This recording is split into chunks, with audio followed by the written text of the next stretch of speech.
कुछ इंपॉर्टेंट आपका जो सीजीएल के लिए फॉर्म है 14 अक्टूबर तक आप फॉर्म भर सकते हैं, इसका रात तक उसका क्लोजिंग पेमेंट का भी है, और 16 तक इसको ऑनलाइन को लास्ट पेमेंट कर सकते हैं। सिमिलरली जो स्टेट का फॉर्म है एक्सटेंडेड किया गया है, 5 अक्टूबर तक आप इसको फॉर्म भर सकते हैं। नेक्स्ट बातें करें, रजिस्ट्रेशन कैसे करना है, क्या मैंने आपको बताया है, इसको आप उसको जाकर के देख सकते हैं, उसको कंटिन्यू कर सकते हैं। कोई दिक्कत है, कोई संशय है तो आप पूछ सकते हैं। चलिए नेक्स्ट है इंपॉर्टेंट एनटीपीसी के लिए। एनटीपीसी के लिए ग्रेजुएट और नॉन ग्रेजुएट यानी कि 12th पास और ग्रेजुएशन पास दोनों लोगों का वैकेंसी आ चुका है, उसके लिए आप फॉर्म एलिजिबल हैं। अगर आपका एज लिमिट है इसमें चेंज किया जाएगा, इस बार एज लिमिट का चेंज किया जाएगा, तो ये किस तरह से चेंज होगा इसको हम जानते हैं। एक बार हम कंटिन्यू करते हैं।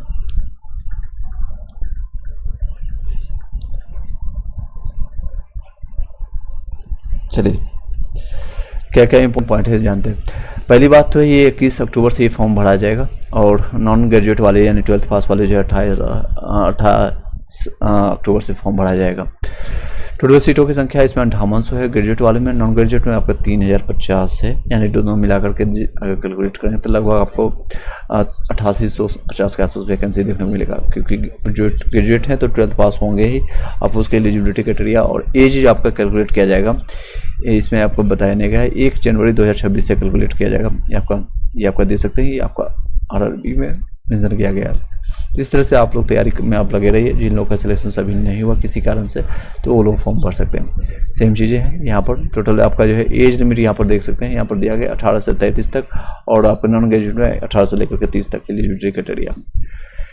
चलिए टॉपिक पर चलते हैं, मेन टॉपिक पर। AEDU के बारे में बताया आपको, लगभग 10 लाख लोगों ने फॉर्म भरा है, तो उसमें कंपटीशन आपको नेक टू नेक रहेगा, यानी कि बहुत ज़्यादा कंपटीशन आपको देखने को मिलेगा। और बैकअप चैनल के बारे में मैंने आपको बताया कि आपको @BPSC GKGS को आप जाकर सब्सक्राइब कर लीजिए। मैं बेल घंटी आपको यहाँ पर जो है हैंगआउट पर दे देता हूँ, ताकि मैक्स फोन को यहाँ से कनेक्ट कर सकें। यहाँ पर देख सकते हैं थोड़ा ट्रबल आ रहे हैं, एक्सप्लेनेशन बफरिंग अगर आती है, कोई दिक्कत आती है तो आप लोग बताइएगा। चलिए टॉपिक पर स्टार्ट करते हैं। कल के डेट में मैंने आपको फिजिक्स का मैंने आपका 2 टॉपिक कंप्लीट करा दिया है। 2 टॉपिक आपका कंप्लीट हो चुका है, तीसरा टॉपिक हम स्टार्ट करने जा रहे हैं। और तीसरा टॉपिक आपका यांत्रिकी, जिसको इंग्लिश में कहते हैं मैकेनिक्स। ओके, गति, बल और गुरुत्वाकर्षण के बारे में जानेंगे। गति क्या क्या चीज़ जानेंगे, तो गति, बल और आपका गुरुत्वाकर्षण के बारे में चर्चा करेंगे। इंग्लिश मीडियम में ध्यान दीजिएगा, इसको मोशन, फोर्स और ग्रेविटेशन के बारे में इसको जानेंगे। यांत्रिक भौतिकी की वह शाखा है जो बल की क्रिया के तहत किसी वस्तु की गति का अध्ययन किया जाता है। किसको कहते हैं, तो यांत्रिकी भौतिकी यानी कि फिजिक्स का वो शाखा है, branches of where we can learn, और यानी बल की प्रक्रिया के तहत किसी वस्तु की गति यानी मोशन के बारे में हम जानने की कोशिश करते हैं, अध्ययन करते हैं, स्टडी करते हैं। यांत्रिकी मैकेनिक्स जो है आपका एक तो स्टैटिक हो सकता है, शुद्ध गतिकी हो सकता है, या गतिकी हो सकता है। इस तरह से 3 डिवाइडेड में बांटा गया है। तो किस तरह से करना है, तो एक आपका तीनों को डिस्क्राइब करते हैं। कोई डाउट है तो आप लोग बताइएगा, कमेंट में आप लोग बताइएगा। चलिए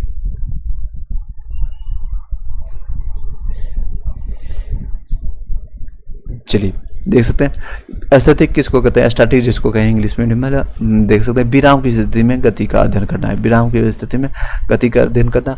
शुद्ध गति की, गति के कारण पर विचार किए बिना गति का अध्ययन करना है, यानी गति के क्या कारण है उसके बिना जाने उसका गति का अध्ययन करना। एक गतिकी क्या होता है, गति के कारण को ध्यान में रखते हुए गति का अध्ययन करना। तो तीनों पॉइंट जानेंगे। गति यानी मोशन, मोशन के बारे में जानते हैं। मोशन जो होता है, यदि कोई वस्तु किसी अन्य वस्तु के सापेक्ष समय परिवर्तन के साथ अपनी स्थिति में परिवर्तन करता है, इसे जो है वस्तु की गति कहा जाता है। किसी को कहता है, इसे वस्तु का गति कहा जाता है। गति के प्रकार होते हैं सरल रेखीय गति, जब कोई वस्तु सीधी रेखा में चलती है तो इसे सरल रेखीय गति कहते हैं। कंपनीय गति, किसी वस्तु के किसी निश्चित बिंदु के इधर उधर गति करने को कंपनीय गति कहते हैं। इधर उधर गति करने वाले को क्या कहते हैं, कंपनीय गति कहते हैं। वृत्तीय गति यानी सर्कुलर मोशन किसी होते हैं, जब किसी वस्तु के किसी वृत्ताकार मार्ग पर गति करता है तो उसे वृत्तीय गति कहते हैं। यदि एक समान चाल से एक गति करती है तो उसकी गति को एक समान वृत्तीय गति यानी कि यूनिफॉर्म सर्कुलर मोशन कहते हैं। उसको क्या कहते हैं, यूनिफॉर्म सर्कुलर मोशन उसका नाम दिया जाता है, यूनिफॉर्म सर्कुलर मोशन के नाम से जाना जाता है। आई होप कि सभी लोगों को वॉइस क्लियर जा रहा होगा। कोई दिक्कत आ रही है तो बताइएगा। स्ट्रीमिंग में, नेट में अगर वाईफाई में कोई इशू आ रही है तो फिर बताइएगा।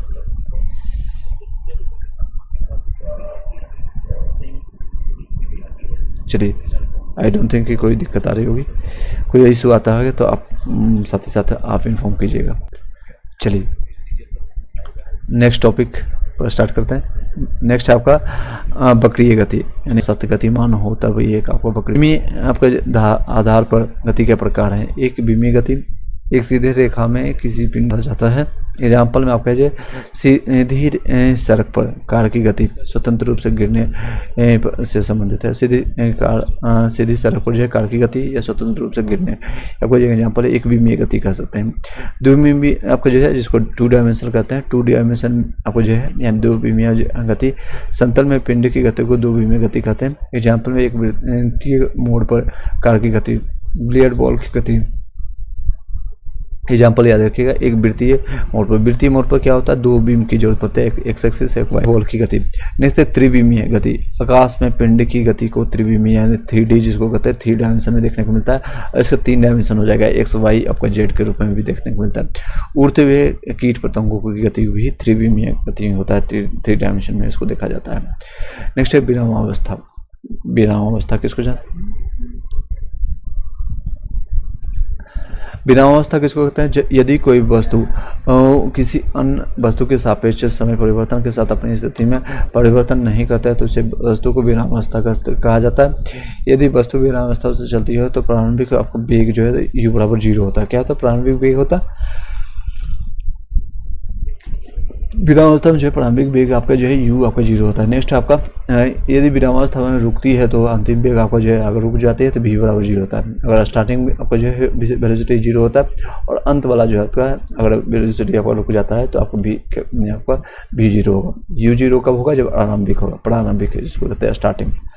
यदि वस्तु समान वेग से गति करती है तो त्वरण क्या होगा? क्योंकि v माइनस u बटे आपका 2 होता है तो एक्सेलरेशन डिफरेंस होता है प्रारंभिक और अंतिम का, तो इसमें आपका 0 हो जाएगा क्योंकि एक समान गति से चल रहा है। तो दोनों अगर देखेंगे तो दोनों समान होगा। मान लीजिए आपका यहाँ से यहाँ तक है आपका गति करना है, ए से लेकर के बी तक, ए से बी तक जाना है और कंटिन्यू किया 50 के स्पीड से और यहाँ भी जाकर के 50 ही है, तो दोनों के बीच में एक्सेलरेशन क्या हुआ? तो 0 हो जाएगा क्योंकि 50 माइनस 50 करेंगे तो 0 हो जाएगा। नेक्स्ट है अदिश राशियाँ किसको कहते हैं? जिन राशियों में केवल परिणाम हो यानी मैग्नीट्यूड हो, सिर्फ इंग्लिश मीडियम वाले ध्यान दीजिएगा, सिर्फ क्या हो? मैग्नीट्यूड हो और दिशा नहीं हो तो इसमें इसको क्या कहते हैं? अदिश राशि कहते हैं। अदिश राशि। सदिश राशियाँ क्या होते हैं? वे राशि जिनमें परिणाम के साथ साथ दिशा भी होती है। क्या होता है? दिशा होता है, सदिश राशि कहलाते हैं। सदिश राशि और अदिश राशि में आपका एग्जाम्पल पूछा जाता है जनरली, तो देख सकते हैं अदिश राशि जिसमें आपका सिर्फ मैग्नीट्यूड चेक किया जाता है। आपका जैसे एग्जाम्पल में समय, दूरी, चाल, कार्य, ऊर्जा, शक्ति, ये सारे जो है अदिश राशि के एग्जाम्पल हैं। कौन कौन सा है फिर से बता देते हैं, समय, दूरी, चाल, कार्य, ऊर्जा, शक्ति, लंबाई, आयतन, अंश, सन्निहित क्षेत्रफल, द्रव्यमान। आपका द्रव्यमान जो आपका है अदिश राशि में आता है। इसका एग्जाम्पल है क्या है? अदिश राशि है। अदिश राशि है। नेक्स्ट तापमान जिसको टेम्परेचर कहें, या उष्मा, द्रव्यमान, विद्युत धारा, ये सारे एग्जाम्पल किसके हैं? तो इसके धारा एग्जाम्पल हैं तो अदिश राशि के एग्जाम्पल है। नेक्स्ट है सदिश राशि जिसमें मैग्नीट्यूड भी रहता है और साथ साथ डायरेक्शन भी देखने को मिलता है। जैसे आपका एग्जाम्पल में बल हो गया, विस्थापन, वेग, त्वरण, भार, बल, संवेग, विद्युत धारा, घनत्व, विद्युत क्षेत्र, विद्युत तीव्रता और चुंबकीय क्षेत्र, ये सारे एग्जाम्पल किसका है? तो सदिश राशि के। इंग्लिश में ध्यान दीजिएगा सारे टर्म, जैसे आपका टाइम हो गया, डिस्टेंस हो गया, स्पीड हो गया, वर्क हो गया, एनर्जी हो गया, वर्क हो गया, लेंथ हो गया, वॉल्यूम हो गया, एंड एरिया हो गया, डेंसिटी हो गया, okay, pressure, temperature, energy, heat, mass. इसी तरह से आप इसको इंग्लिश में ट्रांसलेट कर सकते हैं। यहाँ पर फोर्स हो गया, डिस्टेंस हो गया, डिस्प्लेसमेंट हो गया, वेलोसिटी हो गया, तो एक्सेलरेशन हो गया, एंड वेट हो गया, मोमेंटम हो गया, एंड आपका इलेक्ट्रिक करंट हो गया, एंड इलेक्ट्रिक फील्ड हो गया, एंड नेक्स्ट है इलेक्ट्रिक मैग्नेटिक फील्ड। विद्युत धारा किसको कहते हैं? तो इसके बारे में चर्चा करते हैं। विद्युत धारा में परिणाम और दिशा दोनों होते हैं। ये अदिश राशि है क्योंकि ये सदिशों के योगफल का नियम का पालन नहीं करता। एक चीज़ और इसमें जब आप फिजिक्स की केमिस्ट्री या फिर आप एस सी वर्मा को आप पढ़ेंगे या फिर कहीं भी कोई अच्छे बुक को एनसीईआरटी को पढ़ेंगे तो उसमें मेंशन किया गया सदिश राशि के 3 गुण होना जरूरी है। एक तो मैग्नीट्यूड होना चाहिए, डायरेक्शन होना चाहिए, और साथ ही साथ जो है त्रिभुज के तीसरे नियम को फॉलो करता है, क्योंकि यह योग के जो है ये सदिशों के योग के नियम का पालन नहीं करता, इसलिए आपका विद्युत धारा जो है अदिश राशि में माना जाता है। दूरी यदि जो है दूरी तय विद्युत धारा, चलिए दूरी जो आपका है गति करती हुई वस्तु द्वारा तय की गए संपूर्ण मार्ग की लंबाई को दूरी कहा जाता है। दूरी एक अदिश राशि है, दूरी को सदा धनात्मक कहा जाता है। विस्थापन किसी वस्तु की अंतिम स्थिति या प्रारंभिक स्थिति के बीच में न्यूनतम दूरी को विस्थापन कहते हैं। जैसे आपको मान लीजिए हमको ए से आपके घर से लेकर के स्कूल तक जाना है, तो इसके जाने का रास्ता मान लीजिए यहाँ तक गए, फिर आपका यहाँ से स्कूल बी तक गए, ये आपका स्कूल यहाँ पर है, तो न्यूनतम दूरी जो आपको यहाँ से यहाँ तक माना जाएगा। मान लीजिए आपका 3 है और ये आपका 4 है, तो दोनों मिलाकर के कैलकुलेट करेंगे इस तरह से, तो यहाँ 7 आएगा, लेकिन न्यूनतम दूरी हम डिस्टेंस यहाँ पर मेजरमेंट करेंगे तो ये आपका है 5 हो गया है। त्रिभुज के त्रिकोण नियम को भी फॉलो कर रहा है, तो आपका ये आंसर सही होगा। नहीं तो ये विस्थापन आपका कहलाता है, ये डिस्प्लेसमेंट। लेकिन अगर दूरी अगर बात करेंगे तो दूरी आपका होगा 7 हो जाएगा, 3+4 आपका कैलकुलेट किया जाएगा और आपका यहाँ तक स्कूल पहुँच पाएंगे। नेक्स्ट दूरी और विस्थापन के बीच में तुलना करेंगे तो परिणाम उनके मामले में दूरी जो हमेशा बड़ा होता है, देख सकते हैं दूरी मैंने आपको एग्जाम्पल बताया विस्थापन से बड़ा होता है। नेक्स्ट आपको बातें करें गतिमान वस्तु के लिए दूरी कभी ऋणात्मक या शून्य नहीं हो सकती। गतिमान अगर वस्तु है, वस्तु अगर चल रही है तो कभी भी वो शून्य या फिर निगेटिव नहीं होगा सकता है। विस्थापन हो सकता है आपका ग्रेटर देन 0, परंतु आपको जो है विस्थापन या तो ग्रेटर देन 0 या इक्वल टू 0 लेस देन आपको 0 है। गतिमान वस्तु के लिए दूरी समय के साथ कभी कम नहीं हो सकती है, जबकि विस्थापन हो सकती है। चाल किसको कहते हैं? किसी वस्तु द्वारा इकाई समय में तय की गई दूरी को तय की गई दूरी के मान को उस वस्तु की चाल कहते हैं। चाल बराबर होता है दूरी बटे समय होता है, एक अदिश राशि है, इसका मात्रक मीटर प्रति सेकंड होता है। औसत चाल किसको कहते हैं? Average velocity. एवरेज वेलोसिटी तय की गई कुल दूरी या फिर एवं दूरी तय करने में कुल समय के अनुपात को औसत चाल कहते हैं। क्या कहते हैं? तय की गई कुल दूरी एवं दूरी तय करने में लगे कुल समय को आपको अनुपात को क्या कहते हैं? औसत चाल कहते हैं। नेक्स्ट आपका औसत चाल का फॉर्मूला हो गया, तय की गई कुल दूरी अपन दूरी तय करने में कुल लगा समय, कितना समय लगा है आपका, तो उसको कहते हैं औसत चाल। चाल का मापन जो होता है स्पीडोमीटर द्वारा किया जाता है। याद रखिएगा इसको, स्पीडोमीटर। ये आपका ग्रुप डी में और रेलवे एनटीपीसी में जेई में भी इस बार क्वेश्चन पूछा गया। जेई में स्पीडोमीटर से क्या मेजरमेंट किया जाता है, तो आपका कार की चाल या चाल का मापन किया जाता है, स्पीड को मेजरमेंट किया जाता है। नेक्स्ट है यादृच्छिक गति। यादृच्छिक गति किसको कहते हैं? यादृच्छिक आपका गति, चलिए यादृच्छिक गति किसको कहते हैं? यादृच्छिक आपका गति उसको कहते हैं ये जब किसी वस्तु की गति निश्चित दिशा में नहीं होती है, फुटबॉल मैदान में खिलाड़ी की गति के समान होती है, तो इसे यादृच्छिक गति कहलाता है। वेग एकांक समय में किसी वस्तु द्वारा तय किया गया विस्थापन उस वस्तु का वेग कहलाता है। वेग एक सदिश राशि है, वेग बराबर विस्थापन अपन समय होता है। वेग का मात्रक मीटर प्रति सेकंड है। कोणीय विस्थापन वृत्तीय गति के अधीन कोई वस्तु अपनी प्रारंभिक स्थिति के सापेक्ष जितने कोण घूम जाती है उसे कोणीय विस्थापन कहा जाता है। उसको क्या कहते हैं? कोणीय विस्थापन के नाम से जानते हैं, उसको कोणीय विस्थापन के नाम से जाना जाता है। कोणीय विस्थापन के नाम से जानते हैं। कोणीय वेग बराबर जो एक कोणीय वेग एक सदिश राशि है, ये भी वेक्टर क्वांटिटी है। कोणीय वेग आपको जानते हैं। वृत्तीय मार्ग पर गति करते हुए कण के कोणीय विस्थापन के में परिवर्तन की दर को कण को कोणीय वेग कहते हैं। वृत्तीय मार्ग पर गति करते हुए कण के कोणीय विस्थापन को परिवर्तन को उस कण का कोणीय वेग कहते हैं। कोणीय वेग बराबर होता है विस्थापन अपन कोणीय विस्थापन अपन टी के रूप में डेल थीटा अपन डेल टी के नाम में जाता है। कोणीय वेग एक सदिश राशि है, इसका मात्रक होता है रेडियन प्रति सेकंड होता है। क्या होता है? ये आपका जो है रेडियन प्रति सेकंड के रूप में जानते हैं। देख सकते हैं ये आपका न्यूमेरिकल क्वेश्चन है। यहाँ तक किसी को कोई डाउट है तो बताइएगा। यहाँ तक किसी को क्वेश्चन से डाउट है तो बताइएगा।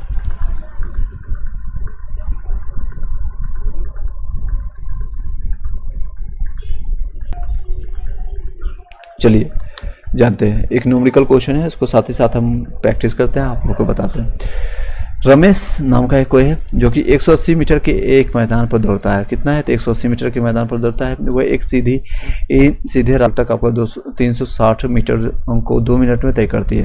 यानी 1 मिनट में कितना 180 मीटर वो ट्रेवल करता है। तो रमेश की औसत चाल और औसत वेग का पता कीजिए। तो देख सकते हैं इसका एग्जाम्पल, देखते हैं इसका सॉल्यूशन। रमेश 2 मिनट में आपका इतना डिस्टेंस ट्रेवल करता है, तो 2 मिनट में आपका जो है कितना विस्थापन होता है? विस्थापन आपका 0 होगा क्योंकि वो वापस वहीं पर आ जाता है। औसत चाल बराबर होता है कुल दूरी पर कुल समय। तो कुल दूरी आपका 360 है और मिनट इसको लगा 2 मिनट, तो इसका निकल के आ जाएगा। इसको मिनट निकालेंगे, मिनट से डिवाइडेड करेंगे तो आपको 60 से मल्टीप्लाई कर देंगे, तो ये आपका आ जाएगा 120 या फिर 0 कैंसिल कर दीजिए। आपको 6 दूनी 12, 12 से इसको 3 बार में काटेंगे तो 3 मीटर प्रति सेकंड आ जाएगा। औसत अगर वेग की बात करें, एवरेज वेलोसिटी जिसको कहते हैं, कुल विस्थापन अपन कुल समय। कुल विस्थापन आपका जो है विस्थापन हुआ ही नहीं, 0 है क्योंकि विस्थापन आपको 2 मिनट में वापस आ जाता है अपना। रमेश 100 मीटर के दौर पर आपका दौड़ता है, सीधी रास्ते के साथ एक छोर से दूसरे छोर पर जो है इतना मीटर में तय करती है। रमेश की औसत चाल औसत वेग आपका 0 हो जाएगा। ठीक है, औसत चाल रहेगा, औसत आपका जो है चाल आपका कितना है? 3 मीटर प्रति सेकंड से आपका दौड़ रहा है, बस उसकी वेलोसिटी आपका कम है, यानी औसत जो है आपका जो एवरेज वेलोसिटी 0 होगा। त्वरण के बारे में बहुत सारे क्वेश्चन आते हैं, तो इसको जानते हैं। त्वरण यानी इसको इंग्लिश में कहते हैं एक्सेलरेशन। क्या कहते हैं इसको? इंग्लिश में एक्सेलरेशन कहते हैं। एक्सेलरेशन के नाम से जानते हैं, याद रखिएगा। क्या कहते हैं? स्मॉल ए से डिनोट करते हैं, तो याद रखिएगा। वेग में परिवर्तन की दर को आपको त्वरण कहते हैं। वेग में परिवर्तन, rate of change of velocity is called acceleration कहा जाता है। इंग्लिश मीडियम वाले ध्यान देगा। त्वरण बराबर होता है वेग में परिवर्तन अपने समय के नाम से जानते हैं, v - u/t के नाम से जानते हैं। वेग में दिशा में धनात्मक जो है त्वरण जो है धनात्मक, वेग में विपरीत दिशा में जो है इसको ऋणात्मक होता है। अगर वेग की दिशा जो है पॉजिटिव में जाता है, मान लीजिए वेलोसिटी इस दिशा में जा रहा है सिर्फ, और अगर आपका निगेटिव डायरेक्शन में जा रहा है तो आपका त्वरण जो है नेगेटिव में है। इसमें आपका ए जो होता है पॉजिटिव में आ जाएगा, इसमें आपका नेगेटिव में आपका ए आ जाएगा। त्वरण जो है सदिश राशि है क्योंकि इसमें मैग्नीट्यूड भी होता है, डायरेक्शन भी होता है, इसलिए और त्रिभुज के आपका ट्रिपल नियम को भी फॉलो करता है। इसका मात्रक होता है मीटर प्रति सेकंड स्क्वायर होता है। मीटर प्रति सेकंड स्क्वायर बीमा होता है LT में पावर -2। इससे संबंधित एक क्वेश्चन है, देख सकते हैं। क्वेश्चन भी आपको न्यूमेरिकल आता है बीपीएससी में, कई जगह एग्जामिनेशन में। TRE वाले भी ध्यान दीजिएगा। एक बस है जो 5 सेकंड में जो है अपनी चाल 80 मीटर प्रति सेकंड से घटा करके क्या करता है? 60 मीटर प्रति सेकंड कर देता है, यानी 20 से जो है 20 मीटर प्रति सेकंड अपना स्पीड घटा देता है 5 सेकंड में। तो बस का त्वरण क्या होता है? बस का त्वरण इसमें देख सकते हैं, ये आपका आ जाएगा 80 माइनस वेग में परिवर्तन बटन कितना किया? तो 80 से 60 किया, तो दोनों का डिफरेंस निकाल देंगे तो ये आपका 20 आ जाएगा। कितने सेकंड में किया? तो 5 सेकंड में किया, तो डिवाइडेड बाय 5 करेंगे तो आपका आ जाएगा आंसर 5 मीटर प्रति सेकंड आ जाएगा। सॉरी 4 मीटर प्रति सेकंड, 4 × 6 = 20, इसको कैलकुलेट कर देंगे तो 4 मीटर प्रति सेकंड स्क्वायर। गति के समीकरण, इससे संबंधित क्वेश्चन आता है, भर के क्वेश्चन आता है आपको। v = u + at, ये फर्स्ट आपका इक्वेशन है। Second s = u2 + half at², और थर्ड आपका होता है v² = u² + 2s। तो ये तीनों याद रखिएगा, नोट कर लीजिए अपने अपने नोटबुक में। इससे संबंधित देख सकते हैं क्वेश्चन इस तरह से बनता है। पृथ्वी के गुरुत्व के अंतर्गत गति क्या है? गुरुत्व के अंतर्गत यदि कोई पिंड नीचे से ऊपर की ओर फेंका जाए, अगर नीचे से ऊपर की ओर फेंका जाए तो तब गति का समीकरण इस तरह से देखने को मिलेगा। ऊपर की ओर फेंकते हैं तो आपका जो है g का मान नेगेटिव में चला जाता है, नीचे आपका g पॉजिटिव में रहता है।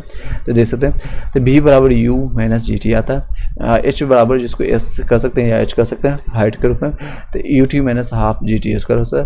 आपका v² - v² - 2gh के रूप में जानते हैं। यदि कोई पिंड जो है ऊपर से नीचे की ओर गिर रहा है, यानी g जो आपको नीचे की ओर है, तो इसमें आपको जो है ग्रेविटेशनल आपका एक्सेलरेशन जो है आपका जो कह सकते हैं वो पॉजिटिव होता है। तब गति के जो है समीकरण इस तरह से देखने को मिला। v = u + at रहेगा, h = u2 + half gt या ½ gt², v² = u² + 2gh रहेगा। यदि कोई पिंड जो है विरामावस्था में रहेगा, यानी कि जब u स्टार्टिंग जो वेलोसिटी है आपका प्रारंभिक वेलोसिटी 0 हो जाता है, से गिरना शुरू करता है, तो गति का समीकरण क्या होगा? तो आपका u का वैल्यू इसमें 0 हो जाएगा, ये भी 0 हो जाएगा, ये भी टर्म 0 हो जाएगा। तो v = आपका h = ½ gt² और v² = 2gh के इस तरह से आपको देखने को मिलेगा। नेक्स्ट है 2 डायमेंशनल, जिसको 2 में गति क्या होता है? आपका मोशन इन 2 डायमेंशन। किसी वस्तु कहा जाता है यदि समय के अनुसार स्थान परिवर्तन में वस्तु की स्थिति को निर्देशित करने के लिए 3 में से 2 निर्देशांक की आवश्यकता होती है। निर्देशांक किसको कहते हैं? तो आपका एक्सिस कहते हैं, जैसे आपका ये एक्सिस का ये वाई एक्सिस हो गया। अगर आपका 3 डायमेंशन की बात करें तो ये आपका एक डायमेंशन में आपको यहाँ पर देखने को मिलेगा। टू डायमेंशन में जो है आपको प्रक्षेप गति मिलता है और वृत्तीय गति देखने को मिलता है। देख सकते हैं प्रक्षेप गति जिसको प्रोजेक्टाइल मोशन कहते हैं। इसको प्रोजेक्टाइल मोशन ये है किसी पिंड की आपका जो है पिंड को पृथ्वी से आकाश की ओर किसी कण को उछाला जाता है। पृथ्वी के गुरुत्वाकर्षण बल के कारण एक वक्रीय पथ का अनुसरण कर आपका गति करता है, तब वह आपका तब पथ जो है प्रक्षेप गति वक्र या फिर गति प्रक्षेप कहलाती है। प्रक्षेप गति में घर्षण श्यानता वायु प्रतिरोध को नगण्य माना जाते हैं।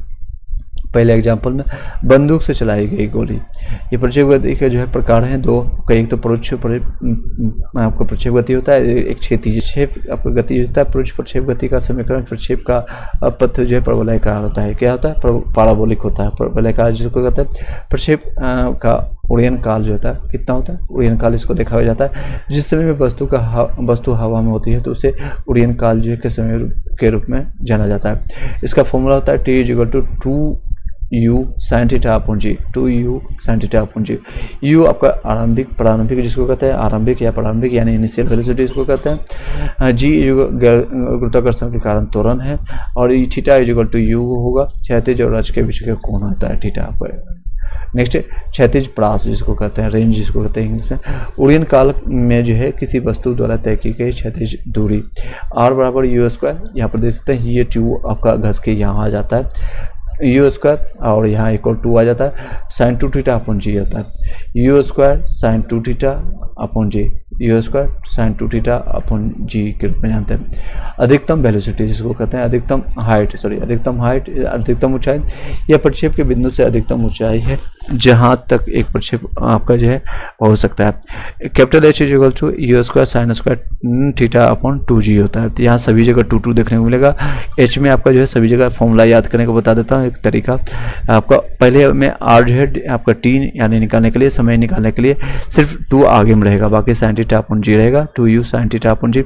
और क्षैतिज में आकर निकालने प्रास यानी रेंज निकालने के लिए u² और यहाँ पर भी 2 रहेगा, यहाँ पर भी 2 रहेगा, नीचे में कोई 2 नहीं रहेगा। और H वाले में क्या है सभी जगह 2 रहेगा u² sin² theta upon 2g, sin² theta upon 2g के रूप में जानते हैं। प्रक्षेप के बारे में कुछ आपको महत्वपूर्ण अवधारणा भी है। अधिकतम जो है उड़यन काल जो आपका थीटा बराबर 90 डिग्री पर होगा, क्योंकि थीटा बराबर 90 यहाँ पर जब देखेंगे तो यहाँ पर sin थीटा 90 डिग्री बराबर sin 90 बराबर 1 होता है। तो इसलिए अधिकतम उड़यन काल जो आपका टाइम पीरियड आपका थीटा बराबर 90 पर होगा। T=2u अपॉन जी इसका आ जाएगा, T=2u अपॉन जी होता है। अधिकतम प्रास जो है आपका रेंज आपको मिलेगा जब आपका थीटा बराबर आपका 45 डिग्री होगा, क्योंकि थीटा बराबर 45 डिग्री का अगर इसे आपको 2 थीटा से मल्टीप्लाई करेंगे तो 90 डिग्री हो जाएगा। तो इसका भी मैक्सिमम वैल्यू आपको 1 आ जाएगा, u² अपॉन 2g आ जाएगा। अधिकतम ऊंचाई अगर बात करें तो थीटा फिर इसमें 90 डिग्री होगा, यानी कि टाइम में और ऊंचाई में, टाइम और हाइट में जो है T और H में, T और H देख सकते हैं इसका लिखना भी आसान होता है। तो T और H दोनों में 90 डिग्री होगा। और R जो होता है आप लोगों को पता है, R के जैसे R का कई एग्जांपल ले सकते हैं आप लोग, रेंज हो गया, राइट हो गया तो इसका वह है थीटा बराबर 45 डिग्री पर, क्योंकि sin 2 थीटा इसमें फॉर्मूला डिपेंड करता है सारी चीज़ें। अधिकतम ऊंचाई और अधिकतम प्रास के बीच में अंतर कितना होता है? r बराबर 4h आपका को थीटा होता है, r tan थीटा = 4h होता है। इसे याद रख सकते हैं आप, इसको याद रखिएगा। अधिकतम ऊंचाई और अधिकतम आपका प्रास के लिए, रेंज के लिए थीटा के बीच में कितना संबंध होगा? इसके बीच में संबंध होगा r = 4h कोट थीटा होगा। अगर कोट थीटा को tan थीटा में बदलेंगे तो ये आपका 1/tan थीटा होता है इसका, तो ये आपका इधर आ जाएगा r tan थीटा = 4h हो जाएगा, r tan थीटा = 4h। प्रक्षेप गति में ऊर्जा जो है संरक्षित होता है, यानी कि कंजर्व किया जाता है। RHT द्रव्यमान पर निर्भर नहीं करता है। इसमें कोई भी मास देख सकते हैं, कहीं भी मास दिया है, m दिया है, नहीं दिया है, तो इसमें द्रव्यमान पर निर्भर नहीं करता। क्वेश्चन भी आ चुका है कि RHT में जो है द्रव्यमान पर निर्भर करता है कि नहीं करता है, तो नहीं करता है। नेक्स्ट है इससे संबंधित एक न्यूमेरिकल क्वेश्चन है। 200 ग्राम द्रव्यमान की एक गेंद प्रारंभिक जो है वेग जो है यानी u दिया हुआ 10 मीटर प्रति सेकंड के साथ आपका 30 डिग्री के x अक्ष के साथ प्रक्षेपित किया जाता है, तो गणना करना है, उसका प्रास निकालना है यानी रेंज निकालना है, और हाइट निकालना है यानी h निकालना है, t निकालना है। तो पहले क्या दिया है उसको लिख लीजिए। m का वैल्यू दिया है, इसका कोई यूज नहीं है, और इसका u का वैल्यू दिया है, और आपका बाकी जीत को सभी लोगों को पता है, थीटा का वैल्यू दिया है 30 डिग्री। इसी से निकाल लीजिए, यहाँ देख सकते हैं निकाला गया। प्रास बराबर आपको मैंने बताया आपको फॉर्मूला, सबसे पहले आपका u sin थीटा अपॉन 0 होता है। इसका थीटा का वैल्यू रख दीजिए 30 डिग्री, u का वैल्यू दिया है 10, तो यहाँ 2 इंटू 10 इंटू साइन 30 डिग्री का वैल्यू होता है 1/2, तो यहाँ 2 यहाँ कैंसिल हो गया, यहाँ 10 कैंसिल हो जाएगा, सिर्फ 1 सेकेंड आ जाएगा। उसके बाद मैंने बताया आपको h निकालने के लिए, सॉरी उसके बाद आप प्रास निकालने के लिए, यहाँ पर सिर्फ एक जगह 2 है, अब यहाँ पर 2 जगह 2 मिलेगा। u square sine 2 theta upon g, यहाँ पर वैल्यू रखिए, u स्क्वायर यानी कि u का वैल्यू 10 है तो 10 का स्क्वायर 100 हो गया, और साइन 60 डिग्री का वैल्यू क्योंकि 2 से मल्टीप्लाई करेंगे 30 से तो 60 डिग्री आ जाएगा। इसका वैल्यू होता है √3/2। ये तो 10 एक जगह कैंसिल हो जाएगा, तो यहाँ पर 2 और कट जाएगा तो आपको बचेगा 5, तो 5√3 आ जाएगा। 2 वैल्यू निकाल दिया मैंने। तीसरा वैल्यू आपका h निकालना है। h का फॉर्मूला मैंने आपको बताया था, सभी जगह 2 आपको लगाना है, u स्क्वायर भी लगाना है, साइन स्क्वायर पर भी लगाना है, थीटा अपॉन √2g पे भी लगाना है, तो सभी वैल्यू रख दीजिए।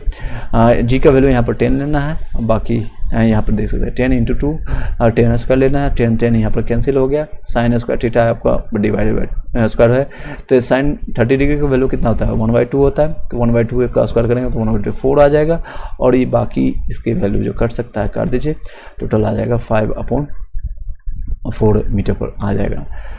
प्रक्षेप गति यानी जिसको कहते हैं क्षैतिज प्रक्षेप गति, या क्षैतिज प्रक्षेप गति का पथ जो होता है वस्तु द्वारा अनुसरण किया जाने वाला पथ जो है आपका पथ जो है आपका परवलयाकार होता है। क्या होता है पाराबोलिक, जिसको कहते हैं परवलयाकार। जब हम वस्तु को मैक्सिमम 45 डिग्री पर भेजते हैं तो इस तरह से आपको पाथ को फॉलो किया जाता है, इस तरह से आपको, तो ये इसको कहते हैं पाराबोलिक या फिर परवलयाकार के रूप में जानते हैं।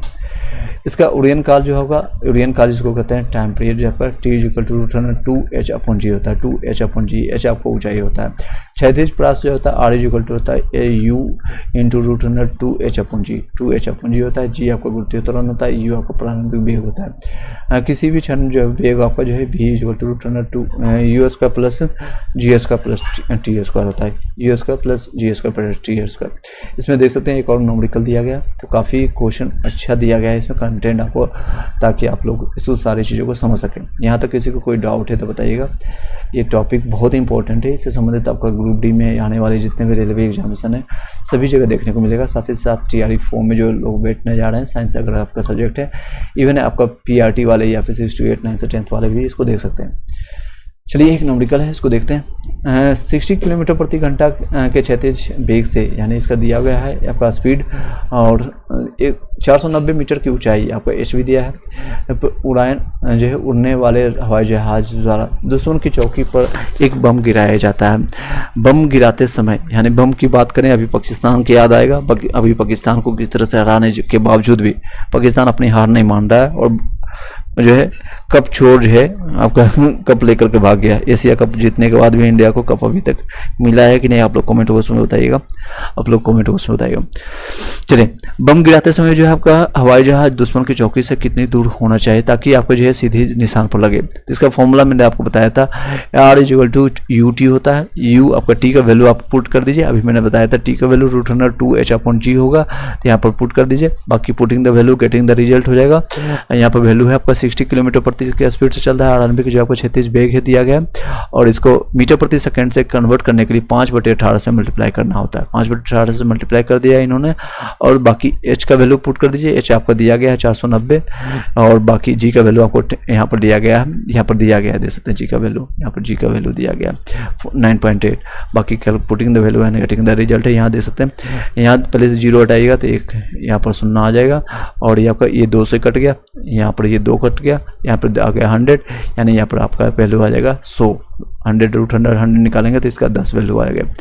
ये बाकी यहाँ 8 कट दीजिए, 6 से कट गया ये 3 बार में, और यहाँ पे ये कट गया 6 कट गया 2 बार में, 20 बार 20×60, और ये 3 कट नहीं सकता है तो 5, यहाँ पर ये भी 100, यानी 500/3 आ जाएगा ये आपका।